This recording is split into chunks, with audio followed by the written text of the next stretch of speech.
آپ کی بات کو سن کر بڑے محظوظ ہوئے ہم لوگ. محظوظ, do you understand? We enjoyed. Okay, اب تھوڑا سا لاجیکلی اس کو ہم لوگ دیکھتے ہیں. دراصل ہم لوگوں نے کل گزارش کی تھی مفتی صاحب سے بھی, جاوید صاحب سے بھی, کہ ہندوستانی زبان عام فہم سب کو سمجھ میں آ جائے, اور جہاں کہیں آپ مشکل شبد استعمال کریں وہاں بتاتے بھی چلیں. Thank you.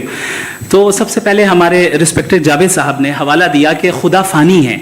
کتنے مذہب آگے چلے گئے, کسی نے جوپیٹر کو خدا مانا, کسی نے کسی کو مانا. میں کہتا ہوں جس نے کانٹینجنٹ چیز کو خدا مانا غلط مانا, وہ خدا ہی نہیں, وہ خدا ہی نہیں ہے. ہم تو نیسیسری بینگ کو ثابت کرنے بیٹھے ہیں, وہ نیسیسری کاز جو ایٹرنل ہے, جو ابدی بھی ہے اور ازلی بھی ہے. ہم کسی اور کو ثابت کرنے نہیں بیٹھے. دوسری چیز انہوں نے کہا کہ فیتھ اینڈ بلیف یہ ایک ایسی ڈیفینیشن ہے فیتھ کی جو انہوں نے پہلی مرتبہ پیش کی ہے, یا معاف کیجیے گا انہوں نے پہلی مرتبہ پیش نہیں کی ہے, رچرڈ ڈاکنز نے پہلی مرتبہ پیش کی ہے. مجھے معلوم ہے یہ سورس کہاں سے ہے. ایپسٹیمولوجیکلی فیتھ اور بلیف کا فرق آپ اس طرح نہیں کر سکتے سر. فیتھ صحیح بھی ہوتا ہے, غلط بھی ہوتا ہے. بلیف صحیح بھی ہوتا ہے, غلط بھی ہوتا ہے.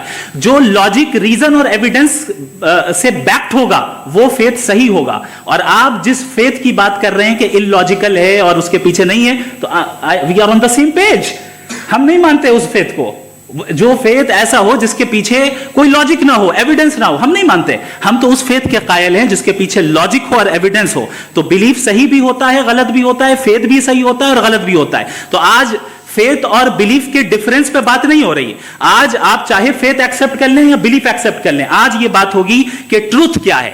چاہے ٹرو بلیف صحیح ہے یا ٹرو فیتھ صحیح ہے, اور فالس فیتھ کیا ہے اور فالس بلیف کیا ہے, بات اس پہ ہو رہی. دوسری چیز انہوں نے پوچھا اسٹوپیڈیٹی پھر کیا ہے. اگر فیتھ ریلیجن اسٹوپیڈیٹی نہیں ہے تو اور کیا ہے؟ چونکہ فیتھ کا مطالبہ کرتے ہیں تو اسٹوپیڈیٹی کیا ہے؟ میں کہتا ہوں اسٹوپیڈیٹی ایتھزم ہے. اس کی وجہ یہ ہے کہ آپ ایک سڑک پہ جا رہے ہوں اور آپ کسی گارڈن میں جائیں اور دیکھیں وہاں لکھا ہے پھولوں کے ساتھ I love Javed Akhtar, and I really do, I love you sir. So جب آپ وہاں پر پہنچے تو وہاں پہنچ کر اب یہ بتائیں, کیا آپ یہ کہیں گے واو واٹ اے نیچرل سلیکشن؟ یہ کیا نیچرل سلیکشن ہے؟ نہیں, یہ پریسائزلی ڈیزائنڈ ہے, اس کے پیچھے ڈیزائنر ہے. لہذا اگر کوئی ایک ایسی کامن سینس کی بات کو قبول نہیں کر رہا ہے کہ یونیورس جو اتنی پریسائزلی کام کر رہا ہے, ہم کہہ دیں کہ خود بخود بن گئی, میں سمجھتا ہوں اس سے بڑی اسٹوپیڈیٹی اور کچھ نہیں ہے. یہ ریشنل چیز ہے. پھر ہمارے سر نے کہا کہ آپ نے بال پہ فوکس کیا, آئی لینڈ پہ فوکس نہیں کیا.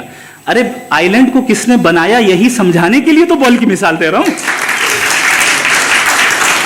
اور بال بھی کانٹینجنٹ ہے, آئی لینڈ بھی کانٹینجنٹ ہے, دونوں نیسیسری بینگ کا مطالبہ کرتے ہیں. آگے انہوں نے کہا کہ نیچر میں کوئی انصاف نہیں ہے. ہم ڈیسائیڈ کرتے ہیں کہ مورالیٹی کیا ہوتی ہے, انصاف کیا ہوتا ہے. ہم ڈیسائیڈ کرتے ہیں, جیسے ڈرائیونگ سیٹ میں ٹریفک والا, یہ تو کسی خدا نے نہیں کہا, یہ ہے, اسے کہتے ہیں فالس ایکویویلنس. یہ ایک لاجیکل فیلیسی ہے.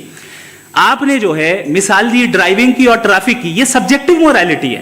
آپ سبجیکٹو مورالیٹی کو مثال بنا کر آبجیکٹو مورالیٹی کے اوپر نہیں تھوپ سکتے. انصاف کی آبجیکٹو مورالیٹی. اگر آپ یہ کہتے ہیں کہ نیچر میں انصاف نہیں ہے تو انصاف کا نہ ہونا یہ نیچرل ہوا, تو پھر نیچر کو نیچر رہنے دے, کیوں ہم اتنا اسٹرائیو کر رہے ہیں دنیا میں انصاف لانے کے لیے؟